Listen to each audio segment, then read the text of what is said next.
അതിന്റെ വർക്കിംഗ് മോഡലൊക്കെ ഡീറ്റെയിൽ ആയിട്ട് നമുക്ക് ഇനിയും ഞാൻ പറഞ്ഞല്ലേ ഒത്തിരി കാര്യങ്ങൾ അത് അങ്ങനെയല്ല അത് പറയണ്ടേ, അതുകൊണ്ടാ മറ്റൊരവസരത്തിൽ നമുക്ക് തന്നെ അത് അതിന്റെ ഡീറ്റെയിൽ ആയിട്ടുള്ള കാര്യങ്ങൾ ഇനിയും ആൾക്കാർ ഞാൻ ഇത് ഒരിക്കൽ ഇത് പറയുമ്പം ഇത് നടക്കത്തില്ലെന്ന് പറഞ്ഞ് ചർച്ച തുടങ്ങണമല്ലോ. അങ്ങനെയാണ് ജനകീയമായ ചർച്ച. അതിനകത്തൂടെ ഞാൻ ഈ പറയുന്നതിനേക്കാളും മെച്ചപ്പെട്ട ഒരു രൂപം അതിനകത്ത് ഉണ്ടാക്കിയെടുക്കാൻ പറ്റുമെന്ന് തന്നെ ഞാൻ വിചാരിക്കുന്നത്. ആ ഒരു എക്സസൈസ് വരുന്ന ഒരു 5 കൊല്ലം ഞാൻ ചെയ്യാനായിട്ട്, അതാണ് ഞാൻ രാഷ്ട്രീയമായിട്ട് ചെയ്യാൻ ഉദ്ദേശിക്കുന്നത്. ഞാൻ പൊതുപ്രവർത്തനം അവസാനിപ്പിച്ച് ഡിക്ലെയർ ചെയ്ത ഒരാളാണ്. പക്ഷെ അറിഞ്ഞ കാര്യം പറയുക എന്നുള്ളതല്ല. അത് ഞാൻ ഇൻസ്റ്റിറ്റ്യൂഷൻ ഉണ്ടാക്കാനോ അല്ലെങ്കിൽ ഇതിനു വേണ്ടി ഒരു രാഷ്ട്രീയ പാർട്ടി ഉണ്ടാക്കാനോ ഒന്നും ഞാൻ ചെയ്യത്തില്ല. അതൊക്കെ വേറെ ആൾക്കാർ ചെയ്യേണ്ടത്. എനിക്ക് ഇത് മനസ്സിലായ കാര്യം പറയുകയാണ് ഇപ്പൊ ഞാൻ ചെയ്യുന്നത്, പങ്കുവയ്ക്കുക എന്നുള്ളത് മാത്രമേ ഉള്ളൂ. അത് ചെയ്ത് ചത്തു അത്ര. ഈ നേരത്തെ നമ്മൾ ലൈംഗിക തൊഴിലാളികളെ പറ്റി സംസാരിച്ചല്ലോ. ഇപ്പോൾ ഞാൻ ഈ പശ്ചിമ ബംഗാളിലൊക്കെ പോയ സമയത്ത് അവിടെ ലൈംഗിക തൊഴിലാളികളെ കാണുകയും അവരോട് സംസാരിക്കുകയൊക്കെ ചെയ്തിട്ടുണ്ടായിരുന്നു. അപ്പോൾ അവരൊക്കെ പറയുന്നത് ഞങ്ങൾക്ക് ഈ തൊഴിൽ തന്നെ മതി എന്നാണ്, ഇതിനെ തൊഴിലായി അംഗീകരിക്കണമെന്നൊക്കെയാണ് അവർ പറയുന്നത്. പക്ഷെ എനിക്ക് അപ്പോൾ ഉണ്ടായിട്ടുള്ള ഒരു സംശയം എന്താണെന്ന് വെച്ചാൽ, സ്വന്തം അഭിമാനത്തിന്, സ്വന്തം ശരീരത്തിന് വേദന ഉണ്ടാക്കുന്ന, മനസ്സിന് വേദന ഉണ്ടാക്കുന്ന ഇത്തരം ഒരു മൃഗീയമായിട്ടുള്ള ഒരു അതിനെ തൊഴിലെന്ന് പറയാൻ പറ്റുമോ? നമുക്ക് അതിനൊരു തൊഴിലായിട്ട് അംഗീകരിക്കാൻ പറ്റുമോ? അത് നിങ്ങൾ പാട്ട് പാടുന്ന യേശുദാസ് തൊഴിലല്ല ചെയ്യുന്നതെന്ന് പറയുന്ന പോലെ അയാളെ കഴിവ് വിൽക്കുന്ന ആളല്ലേ. അധ്യാപകരൊക്കെ എങ്ങനെയാണ് അറിവ് വിൽക്കാൻ പറ്റുന്നതാണെന്ന് പറയുമായിരുന്നു. അറിവുണ്ടായ പങ്കുവയ്ക്കുക എന്ന് പറയുന്നതല്ലേ. എല്ലാം തൊഴിലായ ലോകമാടോ. അല്ല, അപ്പോൾ ഇത് എന്താണ് പ്രശ്നം? അവര് പറയുന്നുണ്ട് അവർക്ക് ഓരോ പുരുഷന്മാരുടെ അടുത്തുനിന്ന് നേരിടുന്ന ട്രോമ. അത് വേറെ കാര്യമാണ്. അത് അഴിമതിയെ പറ്റി പറയുന്ന ചർച്ചയാണത്. ക്ലയന്റ് മര്യാദകരായിട്ട് പെരുമാറുന്നത് മറ്റു കാരണങ്ങളുണ്ട്. എന്ന് പറഞ്ഞാൽ അവരുടെ വർക്കിംഗ് സാഹചര്യം മോശമായിട്ടുണ്ട്. ഇവിടുത്തെ സിനിമാ മേഖലയിൽ പോയാൽ ലൈംഗിക തൊഴിലാളികളായി മാറാൻ നിർബന്ധിക്കപ്പെടുന്നവരാണല്ലോ നടികളല്ല. വളരെ പാടല്ലേ. സിനിമ ഇല്ലാതിരിക്കുക എന്നുള്ളതാണ് അവരിൽ കൂടുതൽ പേരും ചെയ്യുന്നത്. വളരെ കുറച്ച് സിനിമ, എൻ്റെ മകള് നടിയല്ലേ, അവള് വിരലെണ്ണാവുന്ന സിനിമയെ അഭിനയിക്കത്തുള്ളൂ. ഇതാണ് റീസൺ. രക്ഷയില്ല. അപ്പൊ അത് നിൽക്കുന്ന സമൂഹം തന്നെയാണിതല്ല. അതുകൊണ്ട് നമ്മൾ ഈ ലൈംഗിക തൊഴിലാളികളല്ലാത്ത ഏതെങ്കിലും സ്ത്രീ ഉണ്ടെന്ന് ഞാൻ വിചാരിക്കുന്നില്ല. ഭാര്യമാരെല്ലാം ലൈംഗിക തൊഴിലാളികൾ തന്നെയാണ്. അല്ലെങ്കിൽ പിന്നെ എന്തിനാണ് ഈ ഇത് കഴിയുമ്പോൾ കോമ്പൻസേഷൻ കൊടുക്കേണ്ടി വരുന്നത്? എന്താണ് ഈ കോമ്പൻസേഷൻ? രണ്ടുപേര് തമ്മിൽ നടത്തുന്ന ഒരു പ്രവർത്തിക്കാത്ത എങ്ങനെയാണ് ഒരാൾ മാത്രം ഉത്തരവാദിത്തപ്പെട്ടവരായിട്ട് മാറുന്നത്? അപ്പൊ അതൊന്നും ഇല്ല. ലൈംഗിക തൊഴിലാളികൾ പറഞ്ഞ ഒരു കാര്യം മാത്രമാണ്, സാറേ ഒന്നുമില്ലെങ്കിൽ ഞങ്ങളുടെ ക്ലയന്റിന് അവരുടെ അണ്ടർവെയർ കഴുകി കൊടുക്കുന്ന പണി ഞങ്ങൾക്കില്ല എന്നാ അവർ പറഞ്ഞത്. തൊഴിലായി മാറി. തൊഴിൽ വേണ്ട എന്ന് പറഞ്ഞാൽ രണ്ടുപേര് തമ്മിൽ ലൈംഗിക പ്രവൃത്തിയിൽ ഏർപ്പെടുമ്പോൾ അവരുടെ ഇഷ്ടം കൊണ്ട് പരസ്പരം അങ്ങോട്ടും ഇങ്ങോട്ടും കാര്യങ്ങൾ കൊടുക്കുന്നു എന്നുള്ളതല്ലാതെ എല്ലാ ആൾക്കാരും ചെയ്യുന്നതല്ലേ അത്. പക്ഷെ ഇത് പണത്തിനു വേണ്ടിയാണല്ലോ ഈ അധ്യാപകനും ഈ പാട്ടുകാരനും എല്ലാം ചെയ്യുന്നത്. പിന്നെ വേറെ എന്തിനാണ് ചെയ്യുന്നത്? പണത്തിന് വേണ്ടി അല്ലാത്ത ഏതവനാണ് ഇവിടെ ഉള്ളത്? പട്ടാളക്കാർക്ക് പണം വേണ്ടാതാണ് അവിടെ നിൽക്കുന്നത്. രാജ്യസ്നേഹം കൊണ്ടാണ് അവര് അവിടെ യുദ്ധം ചെയ്തുകൊണ്ടിരിക്കുന്നത്. ഏതിനെ പറ്റിയാണ് ഇയാൾ പറയുന്നത്? സ്വയം വിൽക്കുന്നവരെ ഇവിടെ ഉള്ളൂ, വിറ്റ ആളുകളെ ഉള്ളു. ഇത് വേറെ കാരണം കൊണ്ടാണ് ഇതിനെ ഇമ്മോറാലായിട്ട് കാണുന്നത്. പണം മേടിക്കുന്നതാണ് ഇമ്മൊറാലിറ്റി എങ്കിൽ ഈ സകല തൊഴിലും ഇമ്മോറല. അതങ്ങനെ തന്നെ മനസ്സിലാക്കണം. ഈ സ്ത്രീയും പുരുഷനും തമ്മിൽ ഒരു സ്ത്രീയും പുരുഷനും പരസ്പര സമ്മതത്തോടെ ലൈംഗികബന്ധത്തിൽ ഏർപ്പെടുന്നതിനകത്ത് അവർ പണം മേടിക്കുന്നോ ഇല്ലയോ എന്നുള്ള കാര്യം നിങ്ങൾ എന്തിനാ ചർച്ച ചെയ്യുന്നത്? എന്താണ് ചർച്ച?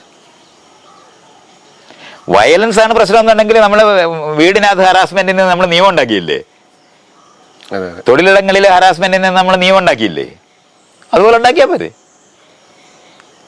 ഇത് പണ്ട് കാലത്ത് ഈ പെണ്ണുങ്ങളെ പിടിച്ചോണ്ട് പോയി ജയിലിലിടുന്ന പോലെ ഈ വേശ്യാലയങ്ങളിൽ തളച്ചിട്ട് അവിടെ ഇട്ട് വേറെ ആൾക്കാർ വിൽക്കുന്ന യുക്തിക്കകത്താണ് നിങ്ങളത് പറഞ്ഞുകൊണ്ടിരിക്കുന്നത്.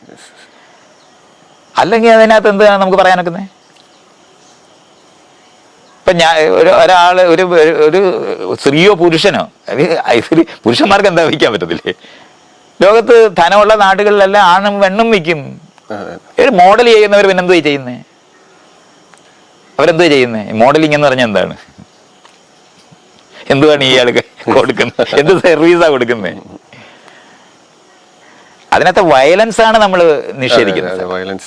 അത് ഭാര്യാഭർത്തൃ ബന്ധത്തിനകത്ത് വയലൻസ് നമുക്ക് സമ്മതിക്കാൻ പറ്റാതെ. പണ്ട് എന്റെ ഭർത്താവ് എന്നെ അടിക്കുമ്പോൾ നിങ്ങൾക്ക് എന്താ എന്ന് ചോദിച്ചിരുന്ന ഭാര്യമാരല്ലേ ഇത്? ഇന്നെന്താണ്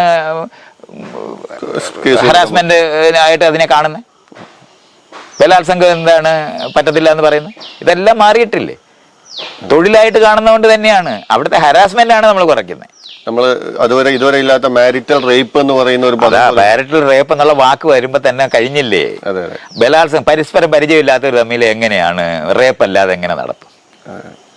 കല്യാണത്തിന് അത് റേപ്പ് അല്ലാതെ എങ്ങനെ നടക്കും? ഈ ഉണ്ടാകുന്ന കുട്ടികൾ മുഴുവൻ റേപ്പിലല്ലാതെ എങ്ങനെ ഉണ്ടാവും? നമ്മളിതൊക്കെ അങ്ങനെ തന്നെ ചർച്ച ചെയ്യണ്ടല്ലേ? തെരഞ്ഞെടുക്കപ്പെട്ട, അതുകൊണ്ടാണ് ഞാൻ തെരഞ്ഞെടുക്കുന്നവര് രജിസ്റ്റർ കച്ചേരി ചെന്നാൽ അന്ന് കല്യാണം കഴിക്കാൻ അനുവദിക്കണം. അല്ലാതെ ഒരു മാസം അവിടെ ഇട്ട് ഹരാസ് ചെയ്യുന്ന പണിയൊന്നും ചെയ്യരുത്. ഇതൊക്കെയാണ് ചെയ്യേണ്ടത്. ഈ നിയമത്തിന്റെ കാര്യം പറയുമ്പോൾ ഇപ്പം ഡൊമസ്റ്റിക് വയലൻസ് ആക്ട് അങ്ങനെ ആക്ട് ഒക്കെ ഉണ്ടായിട്ട് ഇത് കുറയുന്നില്ലല്ലോ. അത് കുറയാതിരിക്കുന്ന ഇൻസ്റ്റിറ്റ്യൂഷൻ മാറിയിട്ടില്ല എന്നുള്ളതാണ് ഞാൻ പറഞ്ഞിട്ടിരിക്കുന്നത്. അഴിമതി എന്തുകൊണ്ടാണ് നമ്മൾ തെരഞ്ഞെടുക്കപ്പെട്ട ആൾക്കാർ മാറാത്തത് എന്താണെന്നാണ് ചോദിച്ചത്. ഇന്ത്യക്കാരനായ ആൾക്കാർ ഇവിടുത്തെ തൊഴിലാളികളെ ട്രാൻസ്ഫർ ചെയ്താൽ ട്രാൻസ്ഫർ അല്ലാതാകുമോ? എന്ത് ഈ പറയുന്നത്? അതുകൊണ്ടാണ് ചോദിച്ചത്. പിണറായിക്ക് പകരം എന്നെ നിങ്ങൾ എലക്ട് ചെയ്ത് അവിടുത്തെ ചീഫ് മിനിസ്റ്റർ ആക്കിയ മെച്ചപ്പെട്ട ഭരണാധികാരിയാവുമോ ഞാൻ? നല്ല വെടിയില്ലെന്ന് ഞാൻ അതുകൊണ്ടായി പറഞ്ഞേ. നല്ല ഭരണമില്ല, അതങ്ങനെ മനസ്സിലാക്കണം. അത് കഴിയില്ല. നമ്മൾ പലപ്പോഴും പറയുന്ന ഒരു കാര്യമാണ്, ചൂഷണം എന്ന് പറയുന്ന ഒരു ആർട്ടാണ്. മറ്റൊരാൾ അറിയാതെ എങ്ങനെ അയാൾ ചൂഷണം ചെയ്യാം എന്നുള്ളതാണ്. അതുപോലെയാണോ ഭരണവും? മറ്റൊരാൾ അറിയാതെ, അതേ പറഞ്ഞാൽ അതായിരുന്നു രാജാവ് അറിഞ്ഞിട്ടായിരുന്നു ചെയ്തിരുന്നത്. അറിയാതെ ചെയ്യുന്നതിനാണ് ജനാധിപത്യം എന്ന് തെറ്റിദ്ധരിച്ചു എന്നുള്ളതാണ് നമ്മൾ വിചാരിക്കുക. ഇത് രണ്ടുമല്ല. ചൂഷണമില്ലാത്ത സമൂഹത്തിനെ പറ്റിയാണ് നമ്മൾ സംസാരിക്കുന്നത്. പരസ്പര സമ്മതത്തോടെ നിങ്ങൾ എന്നെ ഉപയോഗിക്കുകയാണെങ്കിൽ ഞാൻ നിങ്ങളെ ഉപയോഗിക്കുകയാണെന്ന് പരസ്പരം അറിഞ്ഞ് ചെയ്യുന്ന സാധനത്തിനെയാണ് നമ്മൾ നേരത്തെ പറഞ്ഞ ലൈംഗിക തൊഴിൽ പോലുള്ള സ്ഥലങ്ങൾ വരുന്നത്.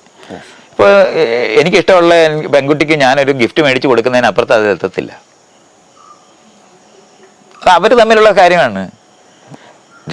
ഇവിടെ നമ്മൾ ഈ ലൈംഗികത മുഴുവൻ നിയന്ത്രിച്ചിട്ടുണ്ട്. എന്നിട്ടാണ് ഈ ബലാത്സംഗവും ഇതും ഉണ്ടാക്കുന്നത്. ബലാത്സംഗം ചെയ്യുന്ന സമയത്ത് പരാതിപ്പെടാനായിട്ട് ലൈംഗിക തൊഴിലാളികൾക്ക് കഴിയണം. നമ്മൾ പറയും വേശ്യ ചാരിത്രം പ്രസംഗിച്ചിരുന്നത്. എന്തുകൊണ്ട് പ്രസംഗിച്ചൂടാ? അവരുടെ ഇഷ്ടപ്രകാരം അല്ലാത്ത ഒരു പ്രവൃത്തി ചെയ്താൽ പരാതിപ്പെടാൻ പറ്റണം. അത് ഒരു സ്ത്രീയും പുരുഷനും പരാതിപ്പെടാൻ പറ്റണം. എൻ്റെ അടുത്ത് മര്യാദകളായിട്ടാണ് അവർ പെരുമാറുന്നത്. ഇതങ്ങനെയല്ല. പുരുഷന്മാരുടെ ലോകം തന്നെയാണ് ഇപ്പോഴും ഉള്ളത്. അതുകൊണ്ടാണ് അത് അങ്ങനെ നിൽക്കുന്നത്. പുരുഷ കോടതിയാണുള്ളത്, പുരുഷ വില്ലേജ് ഓഫീസാണ്, രജിസ്ട്രേഷൻ, അതെല്ലാം പുരുഷന്മാരുടെ തന്നെയാണ്. പോലീസും പട്ടാളവും എല്ലാം പുരുഷന്മാരുടേതാണ്. അവിടെ കടന്നു വരുന്ന എന്താണ് അലങ്കാര വസ്തു പോലാണ്. രാഷ്ട്രീയ പാർട്ടിയിൽ അലങ്കാര വസ്തുവാണ് സ്ത്രീകൾ ഇപ്പോഴും. അലങ്കാര വസ്തുക്കളാണ്. എന്താണ് റോഡ് ഷോയുടെ ഫ്രണ്ടിൽ നിലനിർത്തുന്ന കൊടി, എന്താണ് ഇത് പോസ്റ്റർ പിടിച്ചോണ്ട് പോകാനായിട്ടുള്ള ബാനർ പിടിക്കാൻ വേണ്ടിയാണ് കുറച്ച് പെണ്ണുങ്ങളുള്ളത്. ഇങ്ങനെയാണ് നിൽക്കുന്നത്. അവിടെ ഇതാണ് ചൂഷണം. പക്ഷെ ആ ചൂഷണം തിരിച്ചറിയപ്പെടണമെന്നുണ്ടെങ്കിൽ പൗരബോധം ഉണ്ടാകുന്ന സ്ഥലത്താണ് പഠിപ്പിക്കേണ്ടത്. കൺസെന്റിനെ പറ്റി പഠിപ്പിക്കണം ക്ലാസ് റൂമിന്. ഇണകളെ തെരഞ്ഞെടുക്കാൻ പഠിപ്പിക്കുന്ന സ്ഥലമാണ് ക്ലാസ് റൂം. അല്ലാതെ എന്താണ് പ്രേമക്കത്ത് പിടിക്കാനിരിക്കുന്ന ആളുകളാണ് ഇന്ന് അധ്യാപകർ. അവരുടെ ഏറ്റവും സന്തോഷം ആണിനെയും പെണ്ണിനെയും ഉണ്ടാക്കുന്ന രണ്ടായിട്ട് പകുത്ത് വയ്ക്കുന്ന സ്ഥലം. ഇതൊന്നും അല്ല പറയുന്നത്. പൗരബോധം എന്ന് പറഞ്ഞാൽ ആണും പെണ്ണും അല്ല. പൗരനെന്ന് പറഞ്ഞാൽ ആണും പെണ്ണുമാണ്. ആണും പെണ്ണും അല്ലാത്തവരുമാണ്. അല്ല ആണും പെണ്ണും മാത്രമേ ഉള്ളതായി പോകും. അതല്ല. പൗരരെന്ന് പറഞ്ഞാൽ ആണും അല്ല പെണ്ണും അല്ല, ആണും പെണ്ണും അല്ലാത്ത എല്ലാ ആളുകളും ഉള്ളതാണ്. അതാണ് പൗരർ. അവർക്ക് നമ്മൾ വെച്ചിരിക്കുന്ന ഒരു വയസ്സാണ് 18.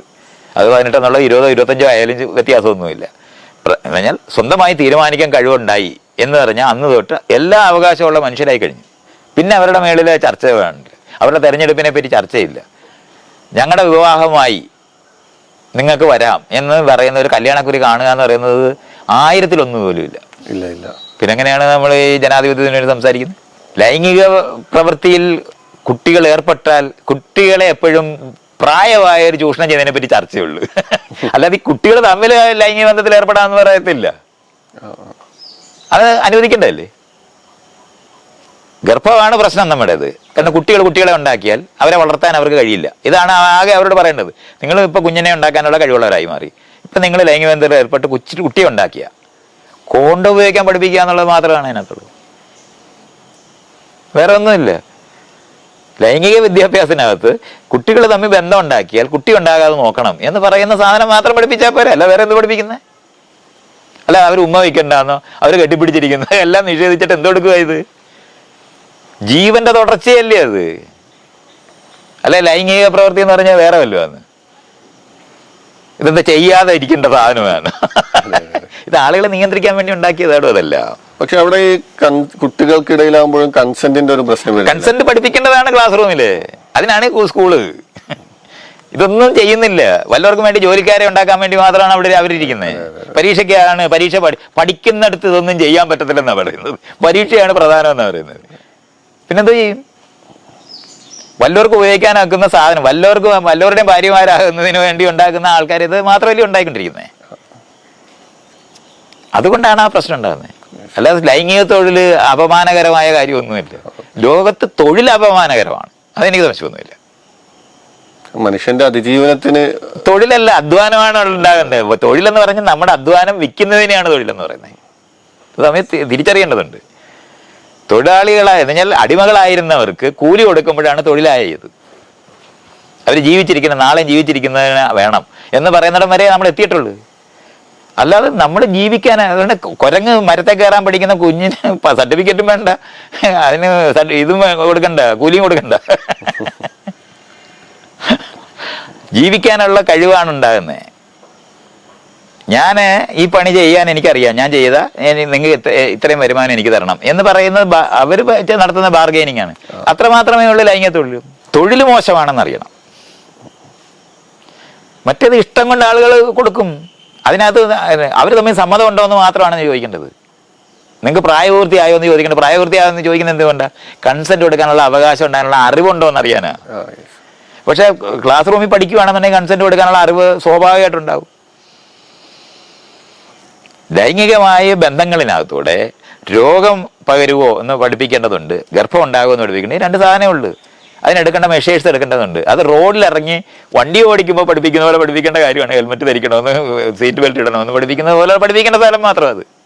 അല്ലാതെ വണ്ടിയെല്ലാം വീട്ടിൽ വെച്ചേക്കാനല്ല പഠിപ്പിക്കേണ്ടത്. അതാണ് പഠിക്കേണ്ടത്. നമ്മൾ നിയമങ്ങളെ പറ്റി സംസാരിക്കുമ്പോഴേ മതപരമായിട്ടുള്ള ഒട്ടനവധി നിയമങ്ങളുണ്ട്. മനുഷ്യർ വിചാരിക്കുന്നത് അവർ ആ നിയമങ്ങൾക്ക് ഉള്ളിലാണ് എന്നുള്ളതാണ്. അതേപോലെ സമയം സ്റ്റേറ്റ് കൊണ്ടുവരുന്ന കുറച്ച് നിയമങ്ങളുണ്ട്. ഇപ്പോൾ ഒരു ഉദാഹരണം പറയുകയാണെങ്കിൽ നമ്മൾ സ്വവർഗ വിവാഹം സ്റ്റേറ്റ് അനുവദിച്ചിട്ടുണ്ട്, പല സ്റ്റേറ്റുകൾ അനുവദിച്ചിട്ടുണ്ട്. പക്ഷേ നിയമം ഉണ്ടായിട്ട് കൂടി നമ്മൾ അത് അംഗീകരിക്കുന്നില്ല എന്നുള്ളതാണ്. പല മനുഷ്യരും അത് അംഗീകരിക്കുന്നില്ല എന്നുള്ളതാണ്. ഇത്തരത്തിൽ നിയമങ്ങൾ കൊണ്ടുവന്നു എന്നതുകൊണ്ട് അല്ലെങ്കിൽ എന്തെങ്കിലും നിയമങ്ങൾ ഉണ്ടായി എന്നുള്ളത് കൊണ്ട് മനുഷ്യർക്ക് അത് അംഗീകരിക്കാൻ പറ്റും എന്നില്ലല്ലോ. അപ്പൊ ഈ പറഞ്ഞ കാര്യങ്ങളൊക്കെ നിയമം മൂലം നമുക്ക് എന്തെങ്കിലും ചെയ്യാൻ പറ്റുമോ? നിയമങ്ങൾ ഇല്ലാതിരിക്കുന്ന സ്ഥലമല്ല അത്. വളയത്തിനകത്തൂടെ ചാടുന്ന വളയം ഇല്ലാതെ ചാടുന്നു എന്ന് പറയുന്ന പോലെ ആയിക്കൂടാ. നിയമങ്ങൾ ആവശ്യമാണ്. അത് കരാറുകളാണ്. രണ്ടുപേര് തമ്മിലുള്ള കരാറുകൾ ഉണ്ടാകുന്നത്. അതുകൊണ്ടാണ് നമ്മൾ രണ്ടുപേര് തമ്മിലും കരാറുണ്ടാക്കണം, രജിസ്ട്രേഷൻ വേണം എന്ന് പറയുന്ന സാധനം അതാണ്. നമ്മൾ രണ്ടുപേരുണ്ടായ എന്ന് പറഞ്ഞാൽ കളക്റ്റീവായ ഉണ്ടായ കരാറുകളുണ്ട്. അതിനെയാണ് പഴയ നിയമങ്ങളെന്ന് പറഞ്ഞത്. അപ്പോൾ പണ്ട് മതപരമായ ചടങ്ങുകളിലൂടെ ആയിരുന്നു, ആചാരങ്ങളിലൂടെ ആയിരുന്നു അത് ചെയ്തിരുന്നത്. അത് അന്ന് ആളുകളെ നിയന്ത്രിക്കാനും ആളുകളെ ഉപയോഗിക്കാനും ഉണ്ടാക്കിയ സംവിധാനങ്ങളാണ്. ഒരു ശക്തിക്ക് മുമ്പിൽ കീഴടങ്ങാനും നമസ്കരിക്കാനും നിസ്കരിക്കാനും പഠിപ്പിക്കുന്ന ആചാരങ്ങളായിരുന്നു ഉണ്ടാക്കിയിരുന്നത്. അതിന് പകരം പരസ്പര സമ്മതത്തോടുള്ള കരാറുകളെ പറ്റിയാണ് നമ്മളിന്ന് പറയുന്നത്. ഇപ്പം സ്റ്റേറ്റ് കടന്നു വന്നു എന്ന് ഇയാൾ പറയുന്നത്, സ്റ്റേറ്റ് എന്ന് പറയുന്നത് ഈ രാജാവിൻ്റെ ആയുധം തന്നെയാണെന്നുള്ള കാര്യം മറന്നുപോയതുകൊണ്ടാണ് നമ്മൾ നേരത്തെ പറഞ്ഞ ചോദ്യം ഇയാൾ വീണ്ടും ആവർത്തിക്കുന്നതുകൊണ്ടാണ് അത് അങ്ങനെ തന്നെ ചോദിക്കുന്നത്. അപ്പം അത് ആ സംവിധാനം നമ്മൾ മാറ്റിയിട്ടില്ല എന്നുള്ളത് കൊണ്ടാണ് അത് അങ്ങനെ നിൽക്കുന്നത്. ഇതുകൊണ്ടാണ് സ്റ്റേറ്റ് തെരഞ്ഞെടുത്ത ജനങ്ങൾക്ക് വിരുദ്ധമായി പ്രവർത്തിക്കുന്നതുകൊണ്ടാണ് നമ്മൾ മനുഷ്യാവകാശം എന്ന് പറയുന്ന കൺസെപ്റ്റ് കൊണ്ടുവരാൻ ബാധ്യത വന്നത്. പൗരാവകാശത്തിന് പുറത്ത് കാരണം പൗരാവകാശം സംസാരിക്കുന്ന സ്റ്റേറ്റ് ഉണ്ടായി എന്ന് കണ്ടെത്തിയത് കൊണ്ടാണ് മനുഷ്യാവകാശം കൊണ്ടുവരേണ്ടി വന്നത്. ആ മനുഷ്യാവകാശത്തിന് വെള്ളവും ഭക്ഷണവും ഒക്കെ അഷർ ചെയ്യപ്പെടുന്നത് വരെ പറയേണ്ടി വന്നു. നമുക്ക് പ്രഖ്യാപിക്കേണ്ടി വന്നു. അത് ഇതുകൊണ്ടാണ് ഈ സ്റ്റേറ്റ് എന്ന് പറയുന്ന സാധനത്തിനെ അഴിക്കണമെന്ന് അറിഞ്ഞുകൂടാത്തവരാണ്. വേറൊരു മെക്കാനിസം ഉണ്ടാക്കാൻ പറ്റുമെന്ന് വിചാരിച്ചിട്ടില്ല. ഇതെടുത്ത് ഉപയോഗിക്കാൻ പറ്റുമെന്ന് വിചാരിച്ച ഞാനെല്ലാം അങ്ങനെ തന്നെ വിചാരിച്ചിരുന്ന ആൾക്കാരാണ്. അങ്ങനെ വിചാരിച്ചിരുന്ന കാരണം കൊണ്ടാണ്, സംശുദ്ധ ഭരണമാണെന്ന് വിചാരിക്കുന്നതുകൊണ്ടാണ് നമ്മളത് ചെയ്തിരുന്നത്. അപ്പോൾ അത് ജനവിരുദ്ധമായിട്ട് മാറും, സംശയമൊന്നുമില്ല. അതുകൊണ്ട് നിയമങ്ങൾ ഉണ്ടായാൽ നമുക്ക് പാലിക്കാൻ പറ്റാത്ത നിയമങ്ങളായി മാറുന്നത് നമ്മുടെ സമ്മതത്തോടല്ലാത്തത് കൊണ്ടാണ്. സ്റ്റേറ്റ് അവിടെ ഇരുന്ന് അയക്കുന്നു എന്നുള്ളതല്ല, തെരഞ്ഞെടുക്കപ്പെട്ടവരാണ് ആ സ്റ്റേറ്റ് എന്ന് നമ്മൾ കാണുന്ന പോലുമില്ല. ഇയാൾ സ്റ്റേറ്റ് എന്ന് പറയുന്നത് ബ്രിട്ടീഷുകാരുണ്ടാക്കിയ സ്റ്റേറ്റ് പോലെ, അല്ലെങ്കിൽ രാജാവുണ്ടാക്കിയ സ്റ്റേറ്റ് പോലത്തെ സ്റ്റേറ്റ് അത് എടുത്ത് ജനകീയമാക്കാൻ പറ്റുമെന്ന് തെറ്റിദ്ധരിച്ചിരുന്ന രാഷ്ട്രീയക്കാരുടെ കാലത്തുണ്ടായ സ്റ്റേറ്റാണ് ജനവിരുദ്ധമായിട്ട് മാറുന്നത്. ഇതുകൊണ്ടാണ് ആ ബ്യൂറോക്രസി എന്ന് പറയുന്നത്. ഇപ്പൊ കാഫ്കയുടെ കഥയൊക്കെ ഉണ്ടാകത്തില്ലേ, എന്താണ് ചെയ്യുന്നത്, ആരാണ് ആർക്കും ഉത്തരവില്ല, ആരും ഉത്തരവാദിയല്ല, അത് മേളിൽ നിന്ന് പറയണമെന്ന് പറയും. ഈ മേളിൽ നിന്ന് ആരാണ് മേളിൽ നിന്ന് ചോദിച്ചാൽ അവസാനം ആ മേളിൽ ചെല്ലുമ്പോൾ മേളിലിരിക്കുന്നവൻ പറയും അത് താഴെയുള്ളവരാണ് ഇതൊക്കെ തീരുമാനിക്കുന്നതെന്ന് പറയും. അതങ്ങനെ ആർക്കും, അതാണ് കാഫ്കയുടെ കഥയുടെ മുഴുവൻ സാധനം അതാണ്. കാസിൽ എന്ന് പറഞ്ഞ സാധനമൊക്കെ നമ്മളിങ്ങനെ വായിച്ചാൽ നമുക്കത് ഇങ്ങനെ കാണാം ഇതെങ്ങനെയാണ് ഇത് വർക്ക് ചെയ്യുന്നത്. അപ്പോൾ ആ നിലവാരത്തിലുള്ള ഈ സംവിധാനങ്ങൾക്ക് പകരം നമുക്ക് പരസ്പര സംബന്ധമായ കരാറുകൾ രൂപപ്പെടേണ്ടതുണ്ട്. തെരഞ്ഞെടുക്കാനുള്ള കരാറുകൾ, തെരഞ്ഞെടുക്കാനുള്ള അവകാശം ഉള്ളതുപോലെ തെരഞ്ഞെടുക്കുമ്പോൾ വെക്കേണ്ട കൺസെന്റ് ചോദിക്കേണ്ട കാര്യങ്ങളെ പറ്റി പഠിപ്പിക്കേണ്ടതുണ്ട്. കൺസെന്റ് കൊടുക്കാനുള്ള കഴിവും അറിവും അവകാശവും കൊടുക്കേണ്ടതുണ്ട്. ഇതെല്ലാം ഉണ്ടാണ്. അപ്പൊ അത് പഠിപ്പിക്കുക എന്ന് പറയുന്നത് ഈ ക്ലാസ് റൂമിനെ പറ്റി ഒരു ധാരണ ആൾക്കാരില്ല. അവരിപ്പോഴും ഈ ബ്രിട്ടീഷുകാർക്ക് വേണ്ടി ജോലിക്കാരെ ഉണ്ടാക്കിക്കൊണ്ടിരിക്കുകയാണ്. ഇതുകൊണ്ടാണ് യൂറോപ്പിലും അമേരിക്കയിലും ഒക്കെ വിട്ട് ആൾക്കാരെ പഠിപ്പിക്കേണ്ടി വരുന്നത്, ആൾക്കാർക്ക് ജോലിക്ക് വിടാൻ പറ്റുന്നത്. നമുക്ക് ഒരു പ്ലാനിങ്ങും ഇല്ല. അങ്ങനെ ഈ ജനങ്ങളെല്ലാം എന്താ ചെയ്യണമെന്ന് ആർക്കും അറിഞ്ഞൂടാ. ജനങ്ങളൊക്കെ എങ്ങനെങ്കിലും എവിടെങ്കിലും പോയി രക്ഷപ്പെടുമെന്നാണ് പറയുന്നത്. ഗൾഫിൽ പോയി രക്ഷപ്പെടുക, യൂറോപ്പിൽ പോയി രക്ഷപ്പെടുക, അമേരിക്കയിൽ പോയി രക്ഷപ്പെടുന്ന യുക്തിയാണ്. ഇത് തന്നെയാണ് പണ്ട് മതക്കാർ പഠിപ്പിച്ചിരുന്നത്. ഈ ജീവിതമേ അല്ല, ഇവിടുന്ന് രക്ഷപ്പെട്ട് നമുക്ക് സ്വർഗത്തിൽ പോകാന്നായിരുന്നു പഠിപ്പിച്ചിരുന്നത്. അപ്പൊ ഇങ്ങനെയാണ് നമ്മൾ ഇത് മനസ്സിലാക്കുന്നത്. അല്ലാതെ നമ്മുടെ ഉത്തരവാദിത്തമാണ് അതുകൊണ്ടാണ് ഈ ഗ്രാമസഭ ഉണ്ടാക്കി ആരും വരാത്തത്. നമ്മുടെ ഉത്തരവാദിത്തം എന്ന് ആർക്കും പറഞ്ഞൂടാ.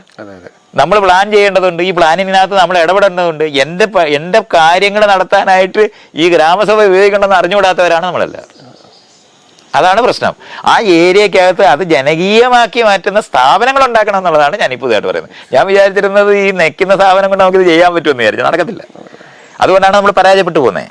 വേണ്ടി തോക്ക് വെച്ച് നല്ല വെടി വെക്കാൻ പറ്റത്തില്ല. നല്ല വെടി എന്ന് പറയുന്ന വെടിയില്ലെന്ന് പറയുന്നത് ഇങ്ങനെയാണ് അത് മനസ്സിലാക്കേണ്ടത്. സ്ഥാപനങ്ങൾ അടിമുതൽ അഴിച്ചു പണിയേണ്ടത്. അഴിച്ചു പണിയാണ് കളക്റ്റീവായിട്ട്. തന്നെ ഇവിടെ ഈ കാണുന്ന കോൾപ്പാടമുണ്ട്. ആ കോൾപ്പാടം എന്ന് പറയുന്നത് മുഴുവൻ പ്രൈവറ്റ് പ്രോപ്പർട്ടിയാണ്. പക്ഷെ അവിടെ എല്ലാവരും കൂടെ ചേർന്നിട്ടാണ് അത് ചെയ്യുന്നത്. അങ്ങനെ സഹകരണപരമായിട്ടുള്ള രൂപീകരണങ്ങൾ ആവശ്യമാണ്. നമ്മൾ സഹകരണ ബാങ്ക് പഴയ ബാങ്ക് പോലെ നിൽക്കുന്നത്, പലിശയ്ക്ക് കൊടുക്കുക എന്നുള്ളതാണ് ഇപ്പോഴും ഉള്ളത്. അങ്ങനൊന്നും അല്ല അത് ചെയ്യണ്ടേ. സഹകരണത്തിനെ പറ്റിയുള്ള സങ്കല്പം ഉണ്ടായിട്ടുണ്ട്. സഹകരണ ബാങ്ക് നമ്മൾ ഉണ്ടാക്കാൻ ശ്രമിച്ചിട്ടുണ്ട്. ഈ പറഞ്ഞ സഹകരണ അടിസ്ഥാനത്തിൽ കാര്യങ്ങൾ ചെയ്യുന്നതെല്ലാം നമ്മൾ പല മോഡൽസ് നമ്മൾ ഉണ്ടാക്കിയിട്ടുണ്ട്. ജനകീയ ആസൂത്രണത്തിനെ പറ്റി ചർച്ച ചെയ്തിട്ടുള്ള സമൂഹമാണ്. അപ്പൊ ഇതൊക്കെ നമുക്ക് അറിയേണ്ടതുണ്ട്. അത്തരത്തിലുള്ള സാധനങ്ങളാണ് പഞ്ചായത്ത് അതിന്റെ ഏറ്റവും അർത്ഥത്തിൽ വികസിപ്പിക്കേണ്ടതുണ്ട്. സമാന്തര ആയിട്ട് തന്നെ ഉണ്ടാക്കി കാർ വരുമ്പോൾ കാളവണ്ടി പോകുന്നത് പോലെ വില്ലേജ് ഓഫീസും തഹസിൽദാരുടെ ഓഫീസും കളക്ടറേറ്റും ഗവർണറും പോകണം.